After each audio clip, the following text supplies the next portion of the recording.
começando Artigo 5º, um programa que leva até você temas que estão na Constituição Federal e que fazem parte do dia a dia de todos nós, cidadãos brasileiros.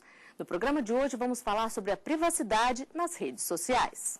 O artigo 5º determina que são invioláveis a intimidade, a vida privada, a honra e a imagem das pessoas e assegura indenização em caso de dano material ou moral.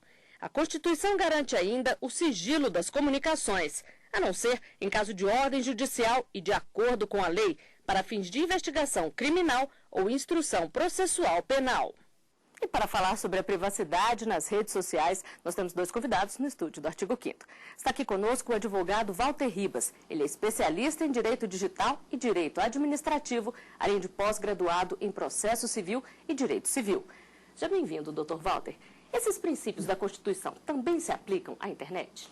Claro que se aplicam, porque a internet, apesar de parecer uma realidade à parte, são relações entre particulares e esses particulares estão submetidos à ordem constitucional e têm deveres e obrigações, direitos e deveres perante a sociedade, perante todos com que eles se relacionam. Também está aqui conosco o advogado Sandro Pontual. Ele faz parte da Comissão de Direito do Consumidor da OAB do Distrito Federal e é pós-graduando em Direito Processual Civil. Seja bem-vindo, doutor Sandro. Esse direito do consumidor, a defesa do consumidor, também pode ser aplicada nas relações com as redes sociais? Com certeza. Já existem, inclusive, decisões nesse sentido que os nossos tribunais dizem que o Código de Defesa do Consumidor é aplicável às redes sociais. Nesse caso, que tipo de direito que o consumidor tem? Seria o direito que qualquer consumidor em qualquer serviço tem, ou seja, da segurança, da informação do seu produto, no caso um serviço, e especificamente, como a gente está falando aqui no artigo 5º, a questão da intimidade e da inviolabilidade. E as redes sociais já viraram mania no mundo inteiro. Só o Facebook deve contabilizar mais de 1 bilhão de usuários em 2012. No Brasil, cerca de 40 milhões de internautas participam desta rede, trocam informações, fotos e se conhecem pelo meio virtual. Mas o que é uma ferramenta muito útil, tanto na vida social quanto no trabalho, pode se tornar um problema quando o internauta exagera. Mesmo atrasado para a aula, o universitário Renato dá uma paradinha para postar que está chegando na universidade. Todo dia, toda hora eu estou conectado no Twitter, Facebook, nas redes sociais. Ele admite que é viciado em redes sociais e não vê problema algum em postar todos os passos do seu dia e fotos com a família e amigos. Eu não vejo, assim, pelo menos comigo, problema em me expor. Eu acho que é até bom para você poder conhecer as pessoas e saber com quem realmente está conversando. Vasco, samba e muitas fotos publicadas. Na página do Rômulo, no site de relacionamentos, dá para conhecer as preferências dele. Só que ao contrário do Renato, Rômulo não gosta de publicar a rotina e evita se expor demais quando escreve. Dá para ver algumas características, mas eu não me exponho totalmente do que eu faço, nem da minha vida no Facebook, não. Mas até onde vai o direito de privacidade? Este advogado especialista na área civil diz que a pessoa que não quer se expor tem que tomar alguns cuidados, como o uso de ferramentas das redes, que permitem bloquear o acesso de estranhos. Se a rede social dele for aberta a todos, eu não teria como ele questionar judicialmente, pedindo uma indenização por acesso à sua privacidade, porque a rede social dele é livre. Mas se a rede social dele for privada e houver algum acesso indevido, um hacker invadir e usar indevidamente aquelas fotos, essa pessoa que invadiu vai ser responsabilizada civilmente e criminalmente. As pessoas têm que utilizar com muita responsabilidade, porque depois que vaza na internet alguma informação dessa, alguma foto, o dano normalmente é irreversível.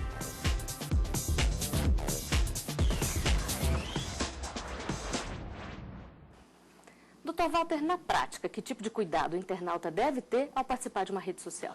Bom, o primeiro cuidado que o internauta deve ter é em qual rede social que ele está entrando, conhecer quais são as políticas de segurança daquela rede social, qual é a disponibilização que ele está fazendo de informação, que tipo de informação ele está cedendo para aquela rede, porque atualmente a gente está na sociedade da informação, mas a sociedade da informação não é só a sociedade da informação pela quantidade de informação, mas também porque a informação hoje vale dinheiro.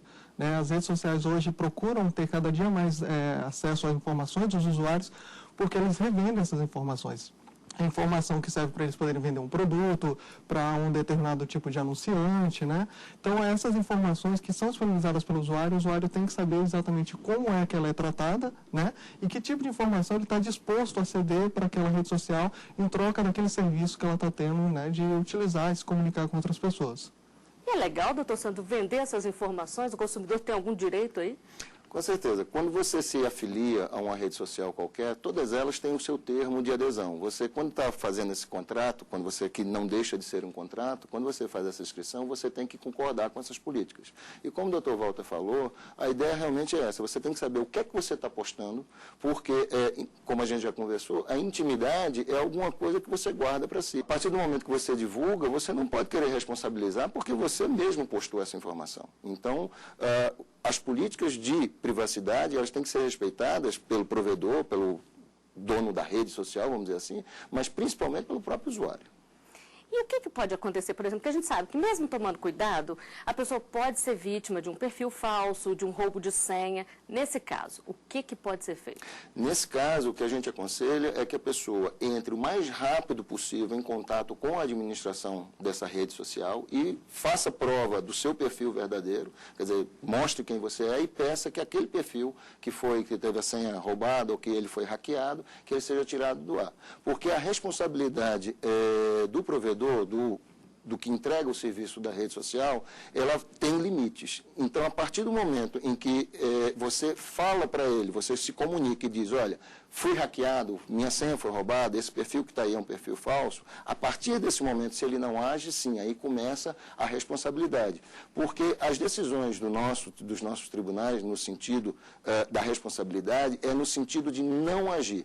Porque é impossível para que o provedor, para que o dono da rede social, ele tenha a condição de saber se aquelas informações que estão sendo postadas são verdadeiras ou são falsas. Então, o próprio usuário, ele tem que ajudar ao provedor desse serviço para saber se aquelas informações são verdadeiras ou são falsas. Então, cabe ao usuário monitorar o seu próprio perfil, porque também a gente sabe que tem pessoas que abrem um perfil qualquer, simplesmente depois abandona. Passado vários meses depois, ele volta naquele perfil e vê que aquele perfil foi hackeado, foi invadido. E aí ele quer responsabilizar.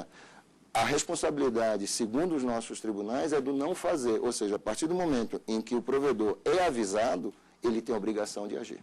E o que acontece nesses casos? O provedor pode ser responsabilizado civilmente e criminalmente também, doutor? Pode. O provedor ele pode ser responsabilizado a partir do, como o doutor Sandro falou, né, a partir do momento em que ele não toma uma atitude, né? Existem já alguns precedentes já nos tribunais no sentido de que se ele é avisado, é informado, né, e não toma essa providência, aí ele tem de ser responsabilizado, vamos dizer assim, ele estaria colaborando para que aquela situação se perpetuasse, né? E como a gente sabe, na internet, o que se coloca na internet, então, pega uma certa, vamos dizer assim, fica eterno, né? Porque aquilo ali começa a ser replicado por outros fóruns, para outros locais, e o usuário não tem mais como ter o controle daquilo ali. Então, onde aquela informação consta, ou seja, onde aquele material que é lesivo, né, a intimidade do usuário, ou é lesivo a imagem da pessoa, é postado e o responsável, né, o administrador, não toma a conduta de retirar aquilo ali do ar, ele pode ser responsabilizado civilmente pelos danos morais, né, que ele causar a imagem daquela pessoa, ou materiais, se for o caso. Agora, na esfera criminal, é um pouco mais complicado, porque aí você não vai conseguir a responsabilização da empresa, mas você pode conseguir a responsabilização de quem criou aquele perfil, porque isso daí configura falsidade ideológica, né? A pessoa está se dizendo ser uma pessoa que ela não é, né? Ou então até mesmo ela pode estar fazendo falsas declarações ali, ou criando situações que vai estar enganando o consumidor, ou está enganando ali a pessoa, os usuários daquela rede. E é fácil provar que se a culpa é da empresa, se a culpa é do usuário do perfil? É complicado, porque o nosso direito, ele diz o seguinte, tem a obrigação de indenizar aquele que causa dano. Então, nesse caso, a gente tem que saber exatamente quem foi o causador do dano. Porque a partir do momento em que eu tenho uma ordem judicial para que a rede retire um perfil e ele não faz, é muito fácil. Já está caracterizado que ele, a partir do momento em que ele não age, ele está causando dano. Mas e quem postou? Quem foi? Essa senha foi roubada? Essa senha foi objeto de hacker? Essa senha foi óbvia demais? Essa senha foi escrita num caderno do lado? Então você vai ter que ter, porque a gente vai sair até da questão do direito do consumidor e a gente vai falar do direito penal. Ou seja, você tem que ter a autoria e a materialidade. Se você tem a materialidade, que é aquilo que já está na rede, já está publicada, mas quem é o autor? Né? A gente sabe que no mundo digital deixa-se rastros, é possível buscar isso, mas a certeza da autoria é crucial para que você tenha uma condenação. Quais são os caminhos aí, doutor? O consumidor, muitas vezes, ele não sabe que atitude tomar em relação a um crime virtual, né? Uma situação em que ele foi lesado virtualmente. Então, necessariamente, ele precisa, primeiro, documentar toda aquela situação que ele percebeu que teve invasão e registrar numa delegacia especializada, né, uma ocorrência daquilo ali, dizendo, olha, fui vítima, roubaram a minha senha, não fui eu que eu não autorizei esse acesso, né, para que os órgãos especializados possam ter condição de buscar quem é o responsável por isso daí. Existe sim como você chegar o mais próximo possível dessa pessoa, onde foi acessado, quando foi acessado, né? Quem foi, se a pessoa que acessou estava na mesma localidade que aquele usuário. Então, essas situações, elas têm como ser localizadas, tá? Por mais que você acredite que pode se mascarar um IP, ou que possa, vamos dizer assim, utilizar uma LAN house, hoje vem se adotando, as empresas vêm adotando cada dia mais procedimentos e protocolos de segurança para evitar esse tipo de circunstância. O anonimato não é total, então. O anonimato não é total, ainda bem, né? Porque hoje a internet ela é considerada por muitos como uma terra sem lei, né? Dizendo que não se tem como fiscalizar, né? Ou como é que fala? Repreender as pessoas que praticam certas condutas que elas não praticariam na vida real. E essa tecnologia, doutor Sandro, ela acaba propiciando que o consumidor se exponha cada vez mais? Chega ao ponto, às vezes, de ser hilário, né? Há pouco tempo agora tem um fabricante que ele está lançando uma geladeira que tem acesso à internet. Ou seja, os seus produtos que estão lá dentro, você já vai poder publicar diretamente na rede social. Quer dizer, até que ponto essa pessoa que é capaz de abrir a porta da sua geladeira, ela pode depois querer reclamar de uma eventual invasão da sua privacidade, né? Fica realmente muito difícil. Agora, o argumento do fabricante é que a partir dessa forma, que você divulgar o que está dentro da sua geladeira, os seus amigos podem dizer se você está tendo ou não tendo uma alimentação saudável ou não. Quer dizer, cada um tem seus argumentos, né? Depois não tem como reclamar, né? Depois não tem como reclamar, né? Vamos dizer assim, o direito à intimidade, né? Ele está no limite que a pessoa dá para as outras pessoas, né? A partir do momento que abre a porta da própria geladeira, né? Não tem mais intimidade nenhuma para a pessoa defender. E no próximo bloco você vai saber mais sobre a privacidade nas redes sociais. O artigo 5º volta já.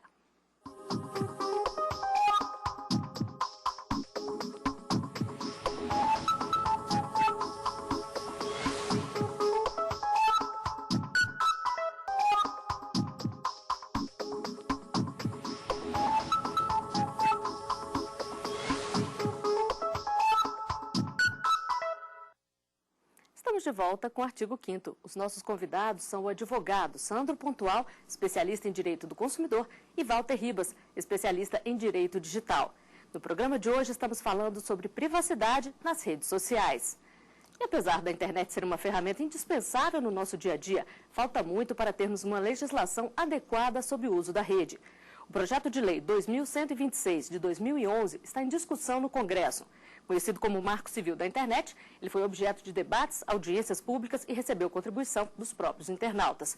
O projeto vai estabelecer princípios, garantias, direitos e deveres de quem usa a rede de computadores. Doutor Walter, esse projeto pode provocar mudanças significativas no uso da rede? Pode, porque esse projeto, quando ele virar lei, ele, na verdade, vai estar buscando regulamentar um pouco mais a internet, né? E as relações entre as pessoas, né, nos ambientes virtuais. E vai estar se tentando, até como eu falei anteriormente, deixar de ser uma terra sem lei, né? Para ter um pouco mais de regulamentação, tanto no projeto do Marco Civil, quanto nos projetos de penalização, né, das condutas no âmbito virtual. O Marco Civil, ele vai trazer regulamentação tanto da situação da ligação entre o usuário e o fornecedor daquele serviço, o provedor, e entre os provedores, né, entre si, como é que eles têm que tratar a informação, como é que eles têm que lidar quando for informado que aquela informação ela deve ser retirada ou que aquela informação é imprópria. E esse marco, ele está justamente querendo cobrir uma lacuna que hoje não se tem específica para essa ferramenta, né? Porque apesar de estar se aplicando a legislação civil, a legislação penal ela não consegue ser aplicada com exatidão. E se ela não tem, vamos dizer assim, o tipo específico para aquela conduta, deixa de ser apenada e aí a sociedade fica refém daquelas condutas, daquelas pessoas. Essa falta de legislação, doutor Sandro, traz muitos danos para o consumidor?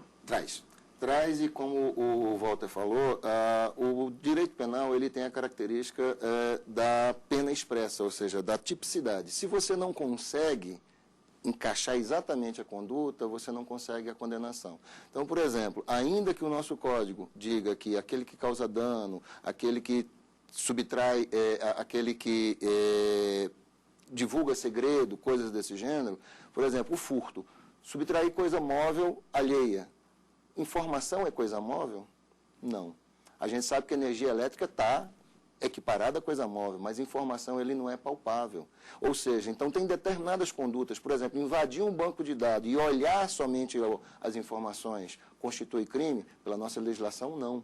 Porque você não teve, você não se apoderou, você não divulgou. Então, é realmente necessário, boa parte das condutas podem sim, porque a calúnia, a injúria, a difamação, isso tudo já está tipificado no nosso Código Penal. Mas existem determinadas condutas que elas são exclusivas do meio digital. A internet ela é cada vez mais umbíqua, ela é cada vez mais presente. Se a gente não tiver uma regulamentação, a gente pode ter sérios problemas nas nossas relações sociais. Agora, doutor Walter, o projeto prevê que não se pode monitorar, fiscalizar e até filtrar informações. Como é que fica no caso de conteúdos indevidos? Pois é, isso daí é um dos pontos que trazem discussão no Marco Civil, porque, como eu havia dito, a informação hoje ela tem valor, né? Agora, a partir do momento que a informação circula na internet, ela circula por meio de pacotes, né? Que seriam a linguagem da internet. E se o provedor tiver que monitorar todos aqueles pacotes, ele não vai ter condição de processar tudo aquilo ali, né? Hoje a gente tem programas nas empresas e nas redes sociais que procuram, por meio de palavras-chave, filtrar essas informações para poder evitar que tenham palavras de baixo calão ou incentivos à pedofilia e outros crimes, né? Mas o servidor não pode ficar responsabilizado, né, por fazer esse filtro, porque do contrário ele, vai ficar impossível, né, inviável ele operar no mercado. Né, porque ele não vai ter condição e ele vai viver sendo responsabilizado por situações que ele não teve controle, né? Agora, cabe sim ao usuário e aos demais usuários, como criado algumas ferramentas de denúncia, né? Você pega em várias redes sociais, até mesmo em ambiente, em sites de pesquisa, existe lá a tecla de denúncia para você poder denunciar que aquele site ou que aquela informação ali é uma informação indevida ou não deveria se constar ali por algum outro motivo, né? Então, essas fiscalizações, elas têm que partir também do usuário. Outro ponto que está ali no Marco Civil que também afeta essa informação é quanto tempo o banco de dados do servidor tem que armazenar aquelas informações que trafegam por ali. Porque hoje, muito do que a gente investiga e do que é feito de pesquisa e se descobre, né, sobre esses crimes, é com base em informações que já passaram por aquele servidor. Só que o Marco Civil determina que os servidores não precisam guardar essa informação por um longo período. Então, o que ocorre? A partir desse momento que ele apaga, aquilo ali apagou um rastro digital, né? Como é que se investiga aquilo ali depois? Doutor Sandro, e no caso das pessoas replicarem conteúdo indevido, como aconteceu com as fotos da atriz Carolina Dickmann que vazaram na internet? Pois é. Quem é responsável nesse caso? Pois é, se antigamente o jornal de ontem embrulhava peixe hoje, né, o que acontece é que uma vez que essa informação cai na internet, ela simplesmente se perpetua. Eu acho que todos nós que já usamos correio, a gente recebe aquelas correntes num determinado momento, depois elas param e depois num determinado tempo, 1 ano, 2 anos, elas voltam novamente, né? Então tem que ter muito cuidado nesse sentido, porque o que é que acontece? Ainda que você tenha um marco civil, ainda que você tenha uma ordem judicial mandando retirar de todos os servidores, aquelas pessoas vão obedecer a ordem, mas aquilo também está guardado nos computadores de cada um. Então, é muito complicado. Então, o que eu diria é o seguinte, tenha muito bom senso no que você postar, tenha muito bom senso em saber o que é privacidade ou não, que é uma coisa que a gente fala que está garantido no nosso artigo 5º, a intimidade, mas intimidade é aquilo que você guarda para você. Se você resolve, sem nenhuma coação, publicar aquilo, depois você não pode chegar e dizer assim, me desculpe, eu estou me sentindo lesado. A coisa não funciona por aí, a gente tem que ter esse bom senso. Agora, no caso da atriz, por exemplo, ela não publicou as fotos. As fotos foram roubadas do computador, mas aí foram replicadas. Nesse caso, quem é responsável? Pois é, nesse caso, a gente vai ter que buscar a conduta de cada um que replicou aquela foto. Porque a partir do momento em que o caso ganhou repercussão, todo mundo que teve acesso àquela foto, que recebeu no seu e-mail, seu amigo pegou e mandou. Mas se você sabe que aquilo já está acontecendo e você divulga, você está contribuindo com a conduta ilegal, uma conduta ilícita. É crime dessa pessoa. É crime, com certeza absoluta, porque a difamação, a calúnia, a injúria ou qualquer outra coisa que acontece, ela pode começar com um e ela pode ser replicada. Inclusive a ideia do bullying, já estamos falando hoje do cyberbullying, né? Ou seja, várias pessoas, vários usuários se juntam no sentido de propositalmente provocar e causar dor, causar constrangimento a um determinado usuário. Então, quem recebeu as fotos ilícitas e divulgou, praticou crime também. Eu entendo que ele praticou um crime ou de calúnia ou de injúria, né? Não calúnia não, mas seria no injúria e difamação.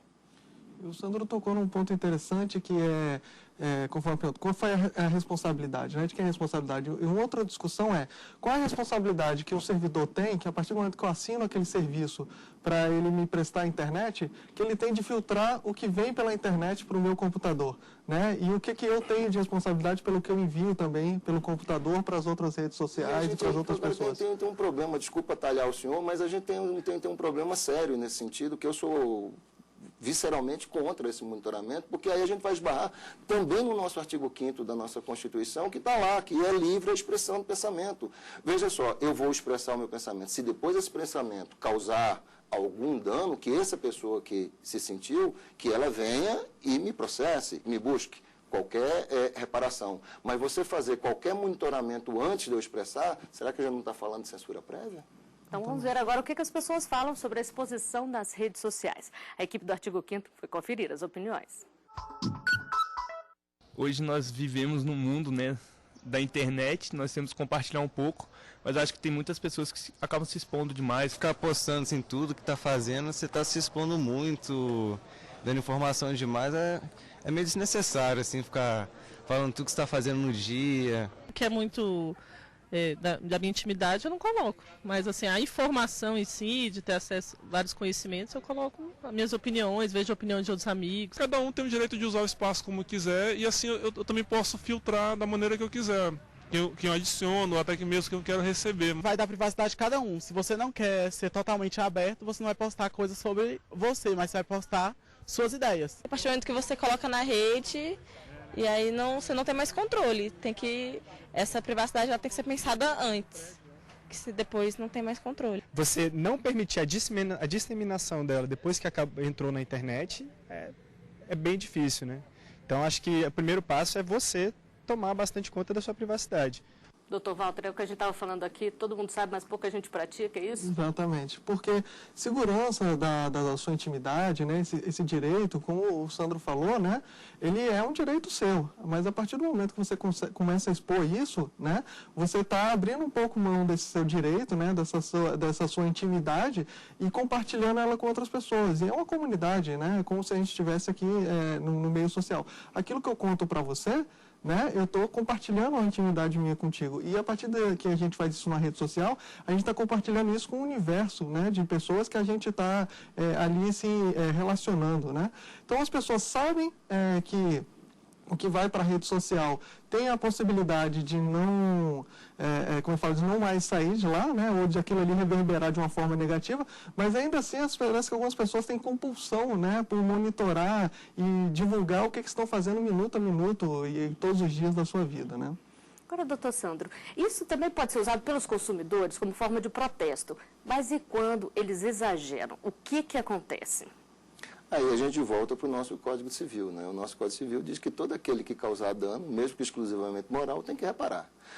A gente tem que sempre botar as coisas em perspectiva. O fato de você ter o canal, o fato de você poder expressar a sua ideia, né, a sua expressão de pensamento garantido constitucionalmente, não invalida o direito do outro de ter sua resposta, o seu direito de resposta ou a sua indenização proporcional. Os nossos pais, os nossos avós já diziam: meu filho, olha, o seu direito acaba onde começa o do seu coleguinha. Eu acho que a educação ela é básica nesse sentido. Então, se a gente não começar a prestar atenção nesse tipo, a gente vai ter sérios problemas, né? E no que diz respeito ao consumidor, ele tem sim, se ele teve um produto, se ele teve um serviço negativo, se ele teve uma experiência negativa, cabe a ele sim expor o que ele está tendo. Agora, ele tem que expor dentro dos limites que são cabíveis, né? Você não pode também querer simplesmente difamar uma marca porque você teve uma experiência negativa. E você começar a imputar condutas criminosas, condutas lesivas, a coisa você tem que ter limite, né? Doutor Walter, e essas informações que são passadas na rede social, elas também são úteis na investigação de crimes e na localização de criminosos? A gente tem visto cada dia mais casos em que a polícia faz investigação por meio das redes sociais para localizar determinado criminoso que ele já sabe que é conhecido. Pelo nome, eles localizam aquele criminoso na rede social, e pela rede social eles começam a localizar quais são os padrões de conduta, onde é que ele costuma ir, onde é que ele está, o que é que ele anda fazendo, né? Já tivemos alguns casos aí já noticiados na mídia de criminosos que foram presos graças à sua exposição nas redes sociais. Então, só para a gente encerrar, um conselho rápido para quem usa a rede social. Bom senso, não tem outra forma. Eu acho que a forma da gente resumir isso tudo é a questão de bom senso. Não divulgue na rede social aquilo que você não divulgaria para o seu vizinho. Eu acho que a ideia é essa. E complementando o Sandro, além de bom senso, também ficar atento às políticas de segurança, né, o seu perfil. Tem sempre as opções lá para você restringir quem é que vai ter acesso àquela informação. Procure não deixar essa informação aberta para todos, né, porque você está sujeito a pessoas que não fazem, que não podem fazer bom uso daquela informação, acessarem aquela informação e por ali começar a querer, enfim, prejudicar a pessoa. Então a pessoa ter cuidado com a política de segurança dele. Bom, com esses conselhos, nós chegamos ao final de mais um Artigo 5º. Dr. Sandro Pontual, Dr. Walter Ribas, eu agradeço a participação de vocês aqui conosco. E você também pode participar do nosso programa, mandando sugestões para o e-mail artigo5@stf.jus.br. E a gente se vê na semana que vem. Até lá!